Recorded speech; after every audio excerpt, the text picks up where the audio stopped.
High court की जितनी judgements, degrees और अपील जो हैं, जो डिसाइड हाई कोर्ट करती है, उसके तहत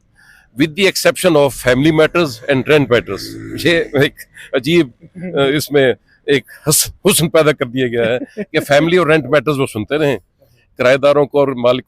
मकानों को और मियाँ बीवी के दरमियान जो झगड़े हैं, तलाक, हक महर, दान नफका, वो सारे डील करेंगे सुप्रीम कोर्ट, और बाकी जितने लीगल पॉइंट्स हैं वो सारे इशू डिसाइड होंगे। जहाँ पे जजेस ने शुरू में कुछ बात करने की कोशिश की कि जी नहीं हमारी जुरिस्डिक्शन है, जब मैंने उनको वो जो लॉ मेकर्स ने इसमें वर्डिंग इस्तेमाल की है, बार बार जब 174(5) में ये कहा गया है कि फ्रॉम दिस आर्टिकल,